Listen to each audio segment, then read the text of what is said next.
Today, we're diving deep into the core principles of Sanatana Dharma.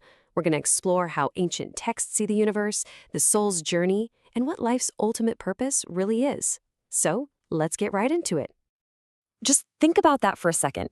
What if everything you did, everything you said, even the things you only thought, carried a real weight? Not just for tomorrow, but for your next life and the one after that. This idea of cosmic consequence is right at the heart of what we're talking about today. And the engine driving this whole system? It's the law of karma. Now, this isn't about some cosmic judge handing out punishments or rewards. The texts describe it more like a fundamental law of nature, like gravity. Every single thing you do sends out a ripple that sooner or later finds its way back to you. Now, here's where it gets really interesting. It's not just about what you physically do. Karma is broken down into 3 types. First, you've got manasika. That's your thoughts, your intentions, the stuff going on in your head. Then there's vachika, which is all about what you say. And finally, bhutika, your actual physical deeds. So according to this, even just thinking a jealous thought or a greedy one, that generates karma. Wow, this line from the texts really hits you, doesn't it? It drives home this idea of the soul as a kind of solitary traveler. We might have family and friends around us, but when it comes to the cosmic balance sheet, you're on your own. You and you alone carry your karmic baggage from one life to the next. So how does this actually play out over time? Well, this breaks it down perfectly. It all starts with an action, the karma. That action creates a result, a consequence, which is called phala. The total sum of your phala then shapes your next rebirth, your punarjanma. You're born into new circumstances to experience those old consequences and, of course, to create a whole new batch of karma. And so the great wheel, samsara, just keeps on turning. Okay, so if we're all sailing on this massive ocean of existence and the winds of karma are pushing us around, how are we supposed to steer? What's our guide? Well, the texts say we have this kind of inner framework, something that influences our very nature and all of our choices. And that framework is built on these 3 gunas. You can think of them as the basic qualities or energies that make up everything in nature, including us. You've got sattvika, which is all about purity, goodness, and balance. Then there's rajasika. That's the energy of passion, action, and ambition. It's what gets things done. And finally, tamasika, which is inertia, ignorance, and laziness. We're all a unique mix of these 3, and whichever one is dominant in us, well, it heavily influences the kind of person we are and the kind of karma we create. And this is our compass, Dharma. It's way more than just duty. It's the right way to live, the moral law that holds the entire universe together. And I absolutely love the metaphor the source text uses here. It says if life is a dark ocean, then Dharma is like the floodlights guiding the boat. It's the light you follow to navigate the currents of karma and stay on the right path. Right. So if Dharma is the path we need to follow, it sure would be helpful to have some guides, wouldn't it? Well, the texts are full of divine beings whose whole job is to protect and embody Dharma. Let's meet a couple of the key players.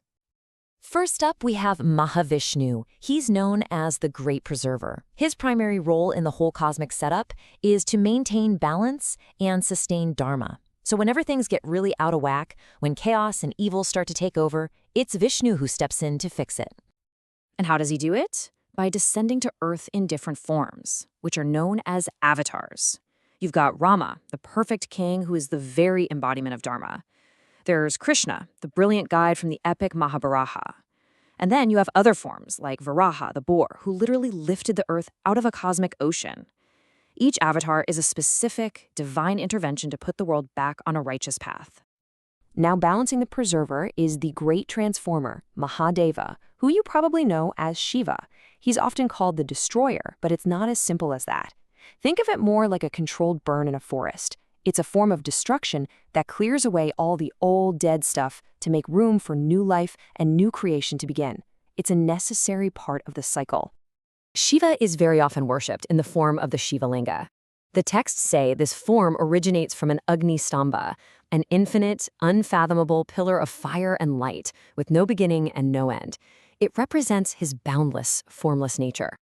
And the 12 famous Jyotirlingas are seen as especially sacred places where this infinite light is anchored to the earth.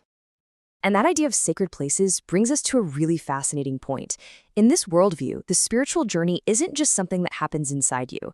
The physical world, the land itself, is mapped with spots that can actually help you on your path.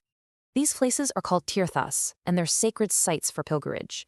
You can think of them as spiritual hotspots, places where the barrier between the everyday world and the divine is especially thin. Visiting these places, like the great sacred rivers you see here, is believed to help purify your karma and give your soul a major boost on its long journey. Okay, so let's recap. We have karma, the law of the universe. We have dharma, our moral compass. We have divine guides to help us, and even a spiritual map of sacred places. But where is all this actually headed? What's the end game of this epic journey across countless lifetimes? The final destination, the ultimate goal, is moksha. This is total liberation, complete freedom. It's not about earning a ticket to some paradise just to be reborn again later. Moksha is about getting off the cosmic ride entirely, breaking free from the cycle of samsara, of birth, death, and rebirth, once and for all. It's the soul finally returning to its true state of pure, liberated consciousness. And this entire journey, this deep, profound yearning of the soul, is just so perfectly captured in this ancient prayer. Lead me from the unreal to the real, from darkness to light, from death to immortality. It's a plea to move from the illusion of the cycle to the truth of liberation, from the darkness of ignorance to the light of true knowledge, and finally, from the endless loop of death to the timeless state of moksha, a powerful final thought on the ultimate purpose of it all.